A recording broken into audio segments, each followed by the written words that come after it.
Hi guys and welcome back to my channel. So आज की video में आज के संस्कृत लेक्चर की सीरीज़ में दिस इज़ लेक्चर नंबर 2 जहाँ पर हम लोग संधि पढ़ने वाले हैं। This is one of the most difficult topic in your Sanskrit syllabus of BMS first year and this is one of the most important topic as well. यहाँ से बहुत ज़्यादा क्वेश्चंस भी आ जाते हैं एंड बहुत ज़्यादा इम्पॉर्टेंट होता है and you know it's difficult, but once you understand the concepts of sandhi na, it becomes really very easy to identify and to solve each and every question of Sanskrit. See, मुझे बहुत सारे comments आए थे कि मुझे English में भी बोलना है। बहुत सारे जो व्यूअर्स हैं वो इंग्लिश में कंफर्टेबल हैं, so I will try to make you understand in English as well as in Hindi. तो जितना हो सकता है मैं उतना ट्राई करूँगी, बिकॉज एक बार जो फ्लो सेटअप हो जाता है वो हिंदी में हो जाता है तो फिर हिंदी में ही चलता रहता है, बट आई विल ट्राई कि आपको भी समझ में आ जाए। So guys, this is lecture number 2। जो लास्ट वाला लेक्चर था आपने उस पर बहुत सारे बच्चों ने वो वीडियोस नहीं देखी है as compare to lecture number 1 जितने स्टूडेंट्स ने देखा था। So I was a bit demotivated, कम बच्चे देख रहे हैं, so I thought that they might not be as helpful as I expected them to be. तो do let me know about that situation कि क्या मुझे करना चाहिए, because I am uploading अभी संधि का lecture because I feel that very very important है ये चीज़ पढ़ानी भी, क्योंकि of course BMS के अकॉर्डिंग यूट्यूब पे ये चीज़ें जो हैं ये अवेलेबल नहीं है। सो मुझे पर्सनली मेरे एंड से ये लेक्चर्स डालने हैं, तो मैं डालूँगी, but then also let me know कि आपको और क्या क्या देखना है। So I also work on that as well. तो चलो अभी हम लोग फटाफट से मूव ऑन करते हैं without wasting any of your time. Don't forget to like, share and subscribe to the channel, it means a lot to me, and video को हाइप भी ज़रूर कर दीजिएगा। ओके, सो आज का टॉपिक हमारा है संधि, एंड मैं सबसे पहले आपको ये बता देती हूँ कि संधि का मीनिंग क्या होता है। What do you mean by sandhi? Sandhi means किसी भी चीज़ों को जोड़ना, और it means to combine, right. Now in Sanskrit language we know कि कितने बड़े बड़े वर्ड्स होते हैं। यहाँ पर जैसे यू कैन सी कि संस्कृत में everything has been written in a shloka form, right. और वो इसलिए लिखा जाता है कि जिससे ना आपके जो भी लिटरेचर्स हैं उसमें थोड़ी सी कॉम्पैक्टनेस आ जाए, ठीक है। दे शुडंट फील लेंदी, है ना, बहुत ज़्यादा लेंदी ना फील हो, उसके लिए संधि comes into the picture, where the work of sandhi is to combine one or two words together, ठीक है। combine कर करके ऐसे बड़े बड़े मतलब ऐसे बड़े बड़े शब्दों को combine करके वो ऐसे छोटे छोटे श्लोक बना देते हैं ना, जिसमें वो बहुत बड़ी बड़ी बातें बोल देते हैं, ठीक है। बहुत ज़्यादा डिटेल में इन श्लोक में एक्सप्लेनेशन मिल जाता है, ठीक है। Now you get the meaning of sandhi और what do you mean by sandhi. So now यहाँ पर चीज़ें जो है मैं हाईलाइट कर देती हूँ, वही आपको पढ़ना है। Otherwise also you can read it, जब आप पढ़ने बैठोगे तो पढ़ लेना, बट इसमें ये चीज़ इम्पॉर्टेंट है कि संक्षेप में यह समझना चाहिए कि दो वर्णों के पास पास आने से उनमें जो परिवर्तन या विकार होता है उसे संस्कृत व्याकरण में संधि कहते हैं, ठीक है। तो बेसिकली जब दो वर्ड्स एक साथ या पास में आएंगे, है ना, ऑब्वियसली सी, जैसे कि यत्र आश्रिताः, ठीक है। For example I have this sentence written, यत्र आश्रिताः, ऑलराइट। नाउ सी, अब आई वॉन्ट कि मुझे ना इसको थोड़ा सा कॉम्पैक्ट बनाना है, मुझे इसको जोड़ के लिखना है, बिकॉज अल्टीमेटली ये बहुत ज़्यादा लेंदी हो जाएगा। So what I will do कि मैं ना इन दोनों वर्णों के बीच में संधि कर लूँगी। I will combine both of them to form a new word which will be यत्राश्रिताः। So you see that now, like previously they were two separate words, and now after doing sandhi between both of them, I have made or I have created an entirely a new word, you can see, right? तो this is the use of sandhi। तो जैसे यहाँ पर भी श्लोक में ऐसा ही करते हैं, जैसे कि you can see this word बुद्धिमताम माचार्यः। अब इसको ना मैं संधि में ऐसे संधि विच्छेद करूँगी, संधि विच्छेद का मतलब होता है कि संधि को ब्रेक डाउन करना। तो सी अगर मैं इसको करती हूँ तो यहाँ पे बुद्धिमताम और आचार्य क्या होगा, लिख देती हूँ मैं यहाँ पे बुद्धिमताम प्लस आचार्य। So you have to read it like this कि बुद्धिमताम आचार्य, but this is when you will do the sandhi vichhed or you will separate them, then you will get buddhimatam and acharya. So these are two different words, right? तो इन्होंने यही बोला है कि अगर आपको संधि करनी है तो आपको पहले दोनों वर्ड्स को पास पास लाना पड़ेगा, ठीक है। जैसे मतलब इनका मतलब ये है कि आप इसके बीच में और इसके बीच में संधि ऑब्वियसली नहीं कर सकते हो, दैट्स नॉट पॉसिबल। आप इन दोनों के बीच में संधि कर सकते हो। आप इनफैक्ट इन दोनों वर्ड्स के बीच में भी संधि नहीं कर सकते, ठीक है। तो संधि करने के लिए दे मेंट कि वर्ड्स जो है, जो दोनों वर्ण है वो पास पास होने चाहिए, एंड देन पास होके उनमें जो परिवर्तन या विकार इसका मतलब है डिफरेंसेस जो भी क्रिएट होते हैं उसे हम लोग संधि कहते हैं, ठीक है। और सबके अपने अपने नियम होते हैं, वो हम देखेंगे कैसे होंगे। अब एक चीज़ आपको यहाँ पर ये ध्यान रखनी है कि अल्प विराम या पूर्ण विराम होने के बाद संधि नहीं होती है ना। पद्म में संधि आवश्यक रूप से करनी चाहिए, अन्यथा छंद दोष माना जाता है, तो ये आपको नहीं देना। अल्प विराम या पूर्ण विराम के बाद में नहीं होता, जहाँ पे सेंटेंस ही खत्म हो जाता है, so you can not do संधि ओवर देयर, राइट। सी अब यहाँ पर यह है कि संधियाँ 3 प्रकार की होती है ना, स्वर संधि, व्यंजन संधि एंड विसर्ग संधि। अब स्वर संधि क्या होगी, हाँ, you know that in the previous lectures I have told you that स्वर can also be known as अच and व्यंजन को हम लोग बोलते हैं हल, राइट। तो स्वर संधि को in your exam papers it can be written as अच संधि, सो डोंट गेट कंफ्यूज मत होना दोनों के बीच में कि यार अच संधि क्या है और स्वर संधि क्या है, दोनों एक ही चीज़ है। और व्यंजन संधि के जगह पे it could be written as hal sandhi, ठीक है। So you have to be aware about them as well कि हाँ इनके ये सिनोनिमस हैं, तो आप यूज़ कर जा सकते हैं। विसर्ग संधि का ऐसा कोई नाम नहीं होता, विसर्ग संधि ही रहता है, राइट। अब ये होता है कि तो you know that we have 3 types of sandhi, तो मैं यहाँ पे भी लिख देती हूँ। तो जो संधि है, ठीक है, it is known as combination और to combine 2 words together, right? And you can only combine them when they are closer. दूर वाले शब्दों को आप कंबाइन नहीं कर सकते या अक्षरों को आप कंबाइन नहीं कर सकते। Now संधि is divided into 3 parts which are as follows: स्वर संधि, व्यंजन संधि, यहाँ पे संधि है, ऑल राइट, एंड विसर्ग संधि, ठीक है। स्वर संधि इज ऑल्सो नोन एज अच संधि, विसर्ग संधि is also known as hal संधि, all right. Now moving forward, जो अपनी स्वर संधि होती है उसके भी 8 प्रकार होते हैं: दीर्घ संधि, गुण संधि, वृद्धि संधि, यण संधि, अयादि, पूर्व रूप, पर रूप, प्रकृति भाव संधि।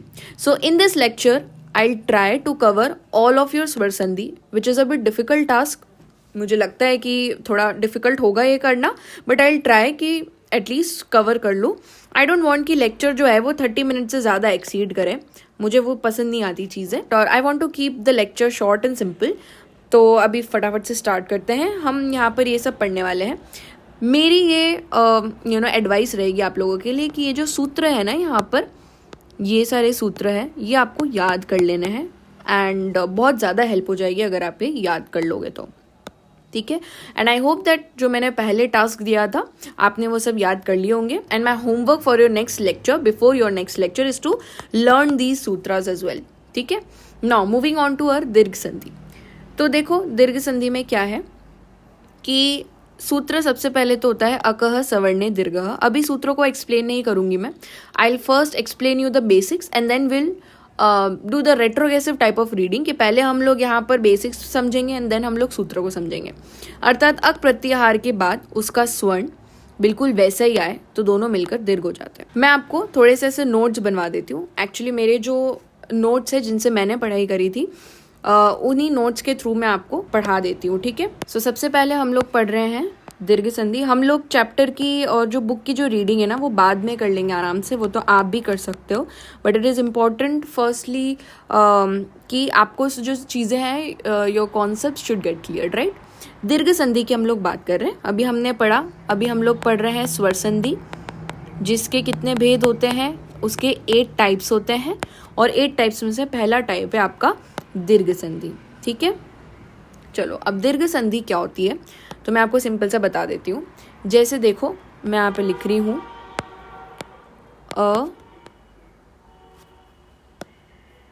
ई उ री। अभी मैं इसका मीनिंग बताती हूँ। देखो जैसे क्या है कि मैंने आपको बताया कि संधि करने के लिए आपको 2 वर्ड्स चाहिए, ये 2 वर्ड्स होंगे एंड देन आपका जो अल्टीमेट जो फाइनल प्रोडक्ट है यू विल गेट दैट, ठीक है। बट अब सी यहाँ पर 2 वर्ड है एंड इस 2 वर्ड में भी आपको एक फाइनल अक्षर चाहिए। लाइक फर्स्ट वर्ड का आपको आखिरी अक्षर चाहिए एंड सेकंड वर्ड का आपको प्रथम या फिर फर्स्ट अक्षर चाहिए, है ना। तो यही चीज़ को मैंने यहाँ पर रिप्रेजेंट करी है। So this is the final और last letter of your first word and this is the first letter of your second word, alright, ठीक है। अब अपन बात करते हैं कि दीर्घ संधि में क्या होगा कि आपका जो फर्स्ट वर्ड है उसका लास्ट लेटर जो है वो या तो अ हुआ, ठीक है, और जो सेकंड वर्ड है उसका फर्स्ट लेटर अगर आपका अ हुआ तो मिलकर के क्या बन जाता है, आ बन जाता है, ठीक है। मान लीजिए अगर आपके फर्स्ट वर्ड का आखिरी लेटर अ हुआ एंड बाद वाला आ हो गया तो भी क्या बनेगा, आ बनेगा। और भी बताती हूँ, अगर आपका ये आ हो गया फर्स्ट वर्ड का लास्ट लेटर, सेकंड वर्ड का फर्स्ट लेटर अगर अ हो गया तो क्या बनेगा, आ बनेगा, ठीक है। और अगर ये आ हो गया और ये भी आ हो गया तो भी क्या बनेगा, आ ही बनेगा, ठीक है। जैसे कि इसको मैं एक एग्जांपल के साथ हैंड टू हैंड बताती हूँ। जैसे कि शश प्लस अंक, देखो यहाँ पे प्लस को प्लस नहीं बोलते, इसको बोलते हैं धन, तो मैं आगे प्लस नहीं बोलूँगी, इसको मैं धन बोलूँगी। तो शश धन अंक। अब इसमें अपन एनालाइज करते हैं क्या क्या चीज़ है। देखो ये आपका फर्स्ट वर्ड है, this is your first word, this is your second word, all right. This is the last letter of your first word and this is your first letter of your second word, all right. Now the sandhi will take place between in these two words, okay। इन दोनों के बीच में, इन दोनों अक्षरों के, इन दोनों वर्णों के बीच में आपकी संधि होगी, ठीक है। वर्ण अक्षर ये जो भी मैं बोल रही हूँ ये आपने फर्स्ट लेक्चर में पढ़ लिए होंगे, ठीक है, इससे पहले वाले लेक्चर में। अब देखो इसको अगर मैं देखती हूँ कि यहाँ पर मैंने इसको अलग से लिख दिया, ये है श धन और ये है अंक है वैसे, बट मैं इसको चलो अंक ऐसे लिख देती हूँ, इसको ना सिर्फ ऐसे ही लिखती हूँ। अब आपको यहाँ पर ये दिख रहा होगा कि जो श है, श यहाँ पर क्या है, व्यंजन है एक। अब अपन ने ये पढ़ा था कि जो व्यंजन होता है वो किससे मिलके बना होता है, स्वर से मिलके बना होता है, व्यंजन से मिलके बना होता है, ऑल राइट। अब देखो जैसे कि जो श है, श व्यंजन है एक, बिना हलंत का है, तो इसमें एक तो स्वर होगा और व्यंजन ये हलंत वाला होगा। तो अपन को ये पता है श हलंत प्लस अ मिलकर के ये श बनता है बिना हलंत वाला। तो बस इसी से हमने इसको डिवाइड कर दिया कि यहाँ पे एक तो श हलंत वाला होगा और अ होगा प्लस अ हो गया। अब after doing so many divisions, है ना, इतना डिफ्रेंशिएट करने के बाद आपको मिला कि यहाँ पर धन यानी प्लस से पहले अ है, फर्स्ट वर्ड का आखिरी वर्ण या लेटर, और सेकंड वर्ड का पहला लेटर अ है। अब आपको यहाँ पर ये रूल समझ में आ रहा है, ये रूल दिख रहा है यहाँ से, ये वाला रूल, तो आपको ये समझ में आ रहा है कि अ और अ मिलकर के आ बना रहे हैं, ठीक है। तो ये मिलकर के आ बन गया। अब आपको क्या करना है, अब आपको ये करना है कि देखो श और ये ऐसा हो गया, उसके बाद आपने अ प्लस अ करके इधर यहाँ पर अंक ऐसा कर लो, ठीक है। और इनके बीच में, इन दोनों के बीच में संधि हो रही थी, संधि होकर के क्या बन गया, आ बन गया। अब क्या होगा, देखो ये श हलंत है और ये आ है, तो श हलंत और आ मिलकर के क्या बनाएंगे, शा बन जाएगा ना। तो बस यहाँ पर आपको यही देखना है कि ये शशांक और इसका एज इट इज़ यहाँ पे लिख दो, तो ये शशांक तो आपका फाइनल वर्ड बन गया है, ठीक है, ये आपका फाइनल वर्ड बन गया है, सॉरी यहाँ पर ये आएगा शशांक, ठीक है, समझ में आया।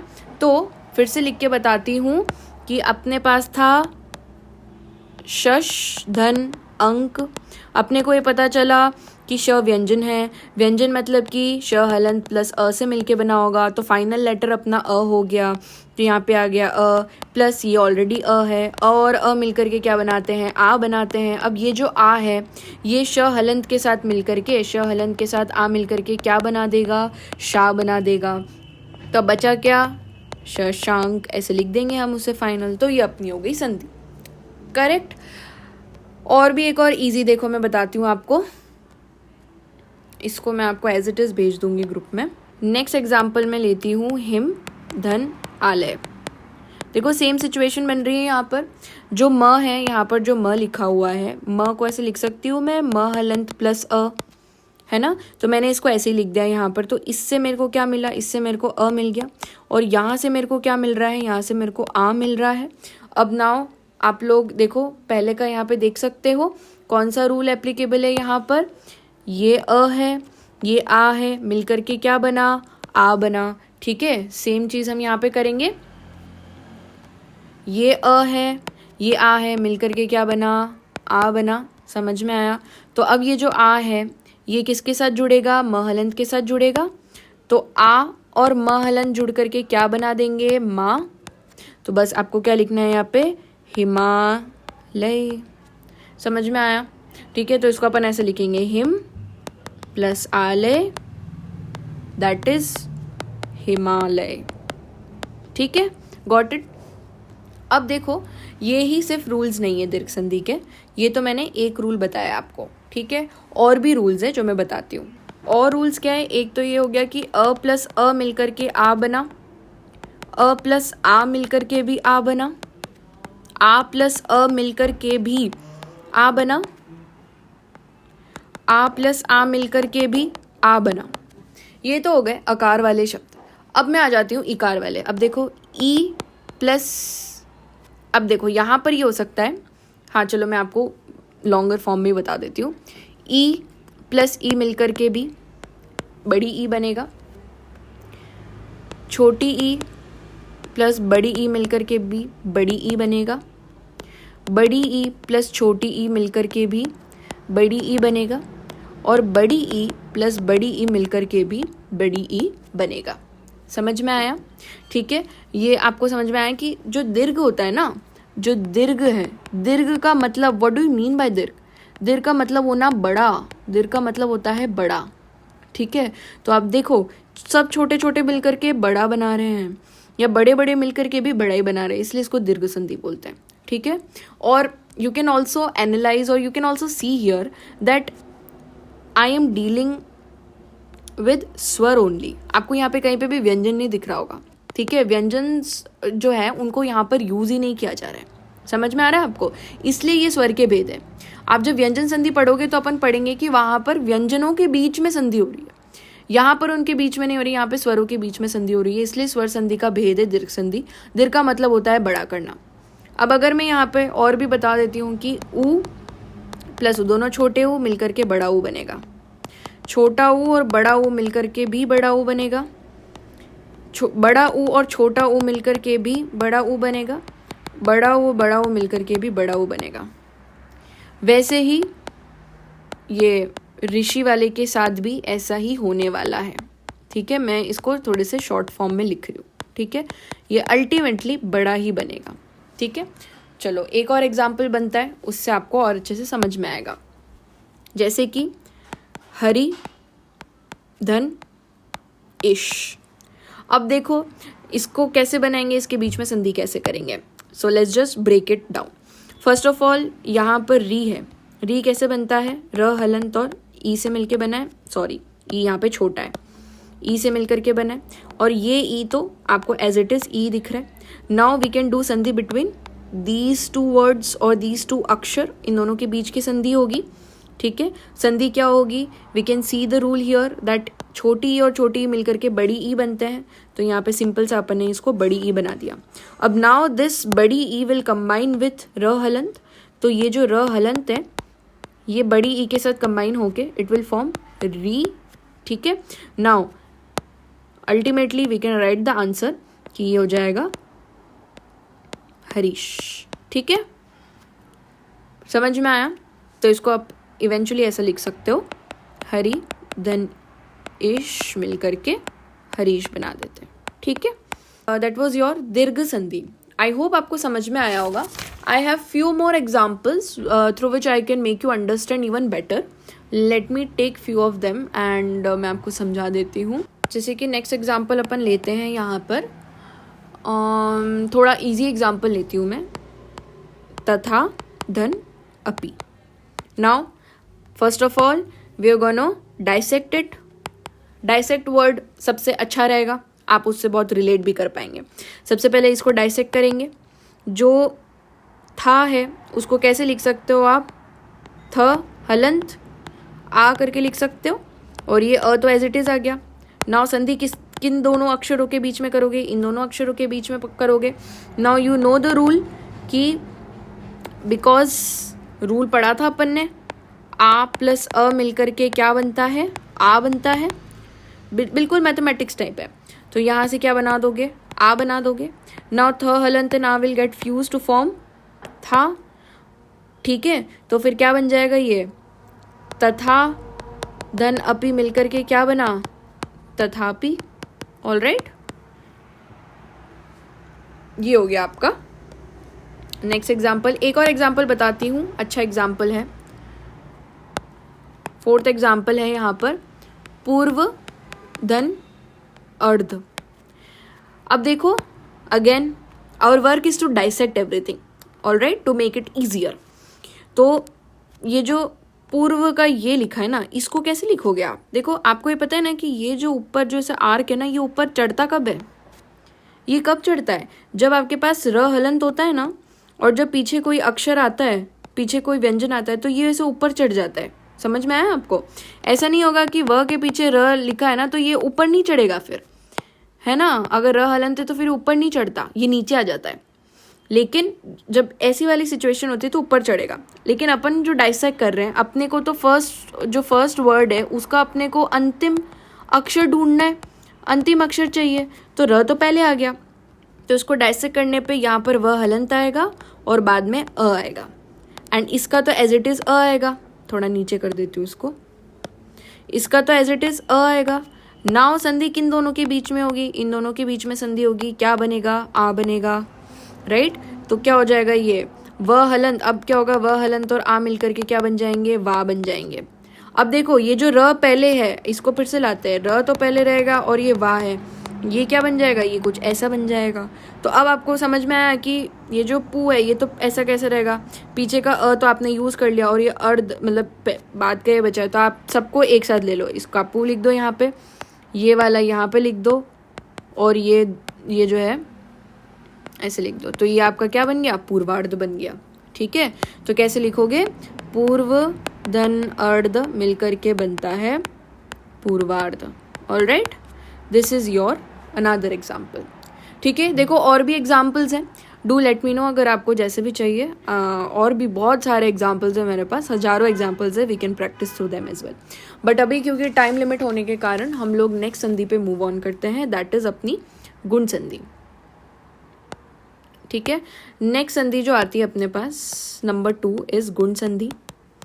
तो पहले अपन ने दीर्घ संधि पढ़ी, अब अपन गुण संधि पढ़ रहे हैं। गुण संधि में क्या होता है, देखो गुण संधि में मैं आपको बता देती हूँ। अच्छा, मैं ना आपको एक बार बुक से भी समझा देती हूँ, बुक में क्या क्या लिखा हुआ है उसको भी देखते चलते हैं अपन साथ के साथ में। देखो, तो यहाँ पर ये सारी चीज़ें लिख रखी हैं कि अकह सवर्णे दीर्घः, अकह सवर्णे दीर्घ, मतलब अक प्रत्याहार। अक प्रत्याहार आपको पता होना चाहिए उसमें क्या क्या आता है, के बाद उसका सवर्ण बिल्कुल वैसा ही, अकह सवर्णे दीर्घ, मतलब अक प्रत्याहार के बाद उसका सवर्णे मतलब उसका बिल्कुल वैसा ही वर्ड, जैसे अ के बाद अ के बाद आ के बाद आ, वैसे ही आ जाए तो दोनों मिलकर के दीर्घ बन जाते हैं। ठीक है, हस्व या दीर्घ के बाद यदि हस्व या दीर्घ आ जाए तो दीर्घ बन जाता है। हस्व का मतलब होता है स्मॉल, दीर्घ का मतलब होता है बिग, ये ध्यान रखो, ठीक है। तो यही था यहाँ पे। अब अपन आ जाते हैं गुण संधि पे, ठीक है। आप पढ़ लेना इसको और बाद में मैं नेक्स्ट लेक्चर में बता दूंगी। अभी अपन आ जाते हैं ये गुण संधि पे। गुण संधि पढ़ेंगे, मैं आपको सारे रूल्स लिख के बताती हूँ। जैसे फर्स्ट वर्ड का अंतिम अक्षर आपके पास अ है, उसके बाद यदि ई आया तो क्या बनेगा, ए बनेगा। अगर आ आया, इसको छोटी ई कर लो, ठीक है। अगर अ के बाद बड़ी ई है तो भी क्या बनेगा, ए बनेगा। अगर आ के बाद छोटी ई है तो भी क्या बनेगा, ए बनेगा। अगर आ के बाद बड़ी ई है तो भी क्या बनेगा, ए बनेगा। इसको शॉर्ट फॉर्म में मैं ऐसा लिख सकती हूँ, अ या आ के बाद यदि ई या बड़ी ई है तो क्या बनेगा, ए बनेगा। समझ में आया। वैसे ही अगर अ के बाद यदि छोटा ऊ हुआ तो ओ बनेगा। अ के बाद बड़ा ऊ हुआ तो भी ओ बनेगा। आ के बाद छोटा ऊ हुआ तो भी ओ बनेगा। आ के बाद बड़ा ऊ हुआ तो भी ओ बनेगा। इसको in short form I can write them as a या आ के बाद इफ यू विल गेट ऊ और बड़ा ऊ as the first letter of your second word, it will get converted into O. Got it? वैसे ही नेक्स्ट रूल होता है आपका अ या आ के बाद इफ़ यू गेट री, री से ऋषि वाला, तो आपको अर बनाना है। एंड अ या आ के बाद इफ़ यू गेट री तो आपको अल बनाना है, ठीक है। तो ये सारे रूल्स हैं गुण संधि के। एक बार गुण संधि का सूत्र देखते हैं, उससे और आपको क्लियर होगा।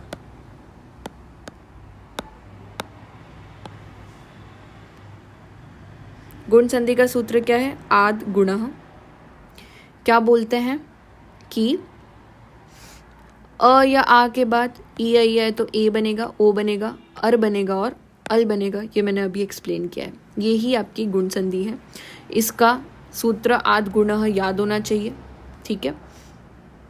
अब मैं आपको एग्जाम्पल्स के थ्रू अच्छे से एक्सप्लेन करती हूँ। जैसे कि अपने पास पहला एग्जाम्पल है सप्त धन ऋषि। ये पहला एग्जाम्पल है, ठीक है। क्या होता है इसमें, the only work we have is to dissect everything. त को डाइसेक्ट करेंगे, it's a vyanjan. So after dissecting will get त हलंत एंड अस्वर। क्या मिला, त हलंत मिला, अस्वर मिला। री का री तो स्वर ही है ना, स्वर ही है ना कि व्यंजन है। अगर इसमें कंफ्यूजन हो रहा है तो भाई हालत ख़राब है। पहले जाके पहले वाले लेक्चर्स की वीडियो देखो अच्छे से, उन्हें समझो, उसके नोट्स बनाओ। तो यहाँ पर जो है त हलंत, ये अब संधि किसके बीच में होगी, संधि होगी इन दोनों के बीच में, अ और री मिल करके। Now we know the rule कि अ और री मिल करके क्या बनेगा, अर बनेगा। ये रूल पता है। इसी को यहाँ पे मिला करके अर बनाएंगे। अब नाउ यू नो कि ये जो त हलंत है, ठीक है, ये त हलंत बेसिकली अब मैं सारी चीज़ों को ऐसे लिख देती हूँ। देखो मैं इसको ऐसे लिख देती हूँ कि ये सप्त है ना, प भी आधा है, प हलंत, त हलंत, ये अर बन गया और यहाँ पर शी है। देखो तो ये र हलंत है। अब ये सब है, अब इन सबको जोड़ के मैं बना दूंगी। सबको जोड़ के क्या बनाऊंगी, ये जो त हलंत है और ये अ मिल करके तर बन जाएंगे। प तो आधा ही रहेगा और ये जो र है ये र हलंत है और शी है। तो अब मैंने आगे एक्सप्लेन किया ना आपको, ये वाला ये कैसे बनता है, जब यहाँ पे र हलंत है और पीछे व हलंत है तो ये मिल करके ऐसा बनता है ना। सेम सिचुएशन यहाँ पे नहीं हो रही, र हलंत है और इधर शी है, तो क्या होगा, ये जो र है ना ये ऊपर चढ़ जाएगा ऐसे इसके, है ना। तो बस ऐसे ही कर दो, ये सप्त ऋषि, सप्तर्षि, करेक्ट। तो अपन इसको कैसे लिखेंगे, देखो कैसे लिखते हैं इसको, सप्त धन ऋषि। कैसे संधि हो गई आपकी, संधि बन के क्या बना, अल्टीमेट प्रोडक्ट सप्तर्षि, करेक्ट। और एग्जाम्पल दे देती हूँ मैं आपको। नेक्स्ट एग्जाम्पल देखते हैं। नेक्स्ट एग्जाम्पल है आपका मम धन ऋकार। अगेन डाइसेक्शन, म को डाइसेक्ट करेंगे, म हलंत और अ आ गया, री का री आ गया, ठीक है। अब संधि किन दोनों के बीच में होगी, इन दोनों के बीच की संधि होगी। अब now we know the rule, म और र, अ और र मिलकर के क्या बनेंगे, अल बनेगा, ठीक है। तो इसको क्या बना दो, अल बना दो। अब सबको एज इट इज लिख लो, क्या होगा, म हलंत, ये अल लिखो यहाँ पर, और इसका बचा हुआ पार्ट क्या था, कार। अब सबको जोड़ दो, तो ये हो गया, ये ल हलंत है, ये आधा आ जाएगा, ये ममलकार बनेगा आपका फाइनल वर्ड, ठीक है।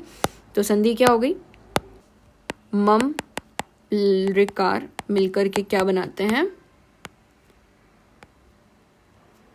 ममलकार, ठीक है। इसमें देखो क्या गलती हुई है, मैंने यहाँ पर ल को 2 बार लिख दिया है, यहाँ पर म ही रहेगा, ल नहीं आएगा यहाँ पे, है ना, ये राइटिंग मिस्टेक हो गई मुझसे। योगा ममलकार, करेक्ट। एक और नेक्स्ट एग्जाम्पल और बता देती हूँ फाइनल, पर धन उपकार है। Coming on to our favourite part that is dissection. र को कैसे करेंगे, र हलंत और अ मिला देंगे, यहाँ का ऊ का एज इट इज आ जाएगा। नाउ संधि दोनों पास पास वर्णों के बीच की होती है। अब अपन को पता है रूल, अ और ऊ मिलकर के क्या बनाते हैं, देखो यहाँ पर मैं आपको हाईलाइट करके बता देती हूँ। और ऊ मिलकर के क्या बनाते हैं, ओ बनाते हैं, बस यही यहाँ पे लगा देंगे। और ऊ मिलकर के क्या बना देंगे, ओ बना देंगे, ठीक है। अब सबको लिख दो एज इट इज, क्या है यहाँ पर हलंत हो गया, ये ओ बन गया, और ये क्या हो गया, प कार बच गया इसका, है ना। अब ये र और ओ मिलकर के रो बन गए, तो यहाँ पर आपका क्या होगा, परोपकार, करेक्ट। तो ये आपका बन गया। तो ये देखो अपनी गुण संधि भी कंप्लीट, ठीक है। तो देखो क्या क्या कंप्लीट कर लिया अभी तक अपन ने। So we have completed your dirgha sandhi, गुण संधि, अक सवर्णे दीर्घ आद गुण। अब अपन मूव ऑन करते हैं वृद्धि संधि पे, वृद्धि रेची। इसको मैं बताती हूँ, इसका भी अपन फटाफट से मेरे नोट्स के थ्रू कंप्लीट करते हैं। थर्ड संधि है अपनी वृद्धि संधि। वृद्धि संधि क्या होती है, देखो वृद्धि संधि के नियम में लिखती हूँ। इसमें वृद्धि का मतलब क्या होता है, to increase something. Don't get confuse between dirgha and vriddhi. दीर्घ का मतलब होता है बड़ा करना किसी भी चीज को, और वृद्धि का मतलब होता है टू इंक्रीज समथिंग, राइट। अब वृद्धि से आप इसको कोरिलेट करके देखना, मैं यहाँ पे जो रूल्स लिखूंगी, अ धन ए मिलकर के आई बनता है। वृद्धि हुई कि नहीं, मात्रा की वृद्धि हो रही है। आ प्लस ए मिलकर के भी आई बनेगा, अ प्लस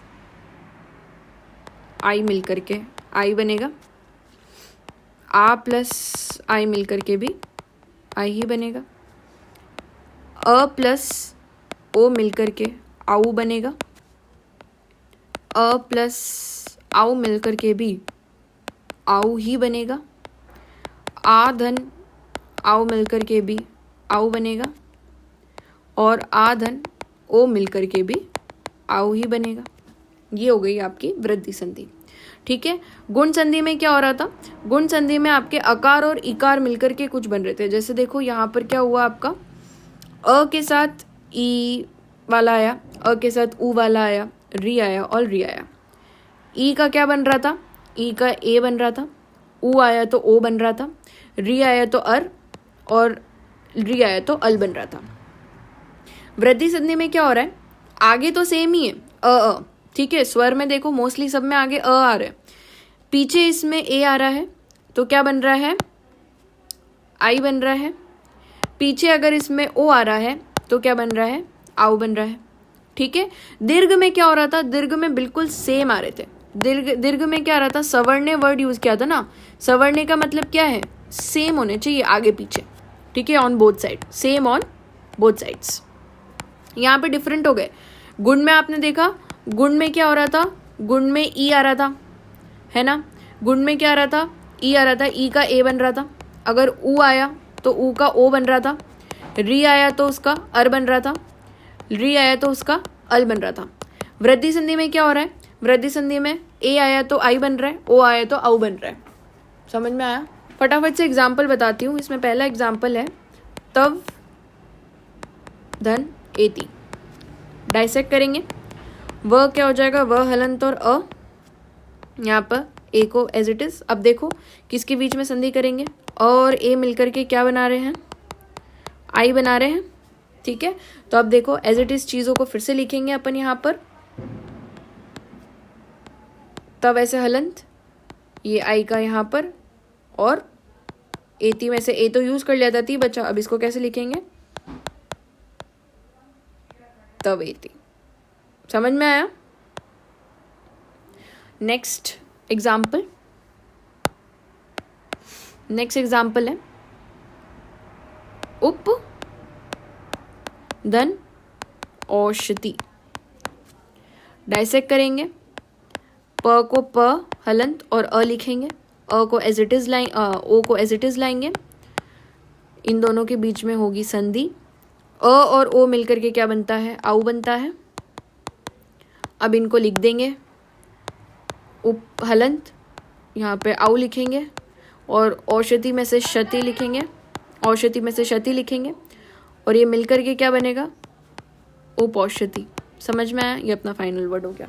ये हो गई आपकी वृद्धि संधि। एग्जाम्पल्स भी मैंने बता दिए। वृद्धि रेची इसका सूत्र होता है, इसके सूत्रों को याद कर लेना। तो ये देखो वृद्धि रेची जो होता है, इसमें भी इन्होंने नियम वगैरह सब बता रखे हैं, तो बस ऐसे ही है ना। ये वृद्धि रेची, वृद्धि हो, देखो वृद्धि रेची भी ना संधि करके लिखा है, वृद्धि और एची। ये कौन सी, विसर्ग संधि। विसर्ग संधि क्यों है, क्योंकि फाइनल विसर्ग आ रहा है ना, इन दोनों के बीच में हो रहा है, ये अपन पढ़ेंगे आगे। वृद्धि रेची संधि हो, ठीक है। तो वृद्धि रेची वृद्धि रेची सूत्र जो है इसको याद कर लेना। नेक्स्ट अब अपन आते हैं यण संधि पे। वेरी वेरी इंपॉर्टेंट है यण संधि, और थोड़ी कंफ्यूजिंग भी रहती है। यण संधि और गुण संधि में कंफ्यूजन होता है, उसको मैं यहाँ पे बताती हूँ, क्लियर करेंगे उसको। ठीक है, सबसे पहले मैं ना यण संधि में नियम लिखवा देती हूँ आपको। यण संधि में देखो थोड़ी सी ये कॉम्प्लिकेटेड है। फर्स्ट वर्ड का आखिरी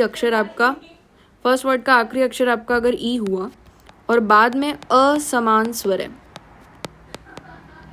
असमान मतलब कि अनरिलेटेबल स्वर हुए, तो क्या बनेगा उसको मैं बताऊंगी। अगर आपके आगे ऊ या फिर ऐसा बड़ा ऊ हुआ और पीछे असमान स्वर हुए, तो क्या बनेगा। अगर आपके आगे री हुआ और फिर असमान स्वर हुए तो क्या बनेगा, और अगर री हुआ और असमान स्वर हुए तो क्या बनेगा। देखो अगर आगे ई हुआ और पीछे असमान स्वर है, असमान स्वर देखो, अब असमान स्वर में अ भी हो सकता है, आ भी हो सकता है, ऊ भी हो सकता है, बड़ा ऊ भी हो सकता है, री भी हो सकता है, री भी हो सकता है, कोई भी हो सकता है, बट इट शुड बी स्वर, व्यंजन मत ला देना यहाँ पे। ठीक है, तो ई का क्या बनेगा, य बनेगा हलंत वाला। ऊ या बड़ा ऊ का क्या बनेगा, व बनेगा। री का क्या बनेगा, र बनेगा हलंत वाला। री का क्या बनेगा, ल बनेगा हलंत वाला। सो दिस इज योर यण संधि। समझ में आया। जैसे कि एग्जाम्पल के साथ बताती हूँ कि आपके पास पहला एग्जाम्पल है प्रति धन एक। I am gonna dissect it. ती जो है इसको मैं कैसे लिखूंगी, छोटी ई है, ए को मैं ऐसा कैसे लिखूंगी।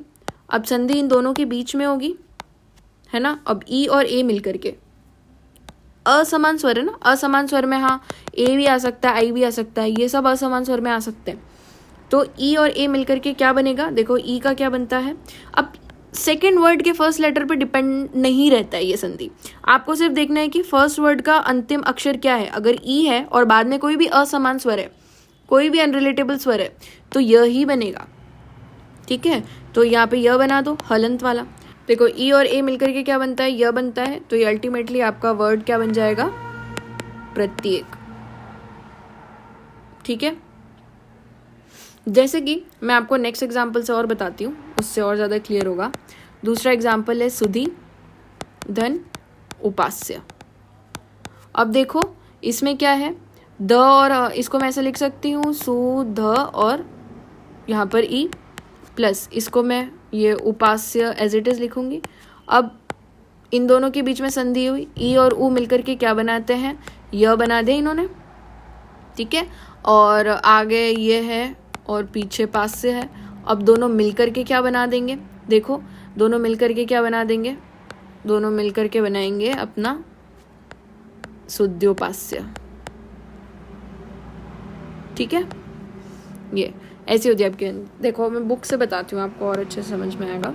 आगे अच, अच समान स्वर को, आगे अच समान स्वर को छोड़कर कोई भी स्वर हो तो इक को यण होता है ना, इको यणची। मतलब कि आगे आगे अच समान स्वर को छोड़कर कोई भी स्वर हो, आगे का मतलब है कि आगे का मतलब, इसका कहने का मतलब है कि सेकंड वर्ड का फर्स्ट लेटर हो तो इक को यण हो जाता है। जो इक है आपका प्रत्याहार वो किस में चेंज हो जाता है, यण में चेंज हो जाता है। ठीक है, अर्थात ई है, ई के बाद ई के अतिरिक्त कोई भी स्वर हो। जैसे कि मान लो इनका है कि समान स्वर ले लिया, आपका डाउट आया कि भाई समान स्वर हो गया तो क्या होगा, तो दीर्घ संधि हो गई ना अपनी, है ना। ई और ई आ गया तो भी दीर्घ संधि हो गई, इसलिए असमान स्वर है। अगर ई के आगे मान लो अ आया तो यह बनेगा, तभी यण संधि होगी, अदरवाइज दीर्घ संधि हो जाएगी। समझ में आया? ठीक है, तो ये इसमें है। जैसे कि यहाँ पर है कि पांडु और आमय, पांडु का ऊ है और आगे आ है, असमान स्वर हुआ कि नहीं, ऊ का क्या बनता है, ऊ का बनता है व। ठीक है, तो ये क्या हो गया यहाँ पर, पांडवामय। समझ में आया? ऐसे ही होता है। अब इसमें सी आपको ये ध्यान रखना है कि ई का य बन रहा है, ऊ का व बन रहा है डायरेक्टली, और बाकी का जो पीछे का स्वर जो भी असमान स्वर है ना वो एज इट इज रहेगा और वो इसमें जुड़ जाएगा। ठीक है, एक और एग्जाम्पल मैं आपको बताती हूँ। जैसे कि जैसे यहाँ पर है, कौन सा इजी एग्जाम्पल बताऊं, जैसे कि प्रत्येक तो मैंने बता दिया था, सु अगतम। अब देखो इसमें क्या हो रहा है ना कि ऊ जो है, अब सु में से आपका जो ऊ है, ऊ का तो आपको पता चल गया कि आगे ऊ है पीछे असमान स्वर है, ऊ का व बन जाएगा, व हलंत बनेगा, ये तो हो गया। लेकिन अब पीछे का जो ये अ है ना वो इस व हलंत में जुड़ करके वा बनेगा, तो आप फाइनली लिखोगे स्वागतम। समझ में आया? ऐसे ही काम करता है।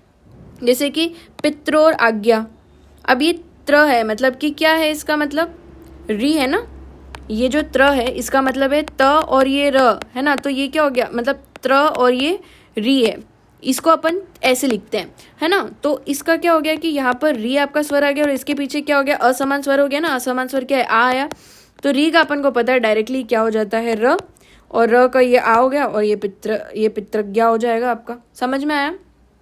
ये हो गई आपकी यण संधि।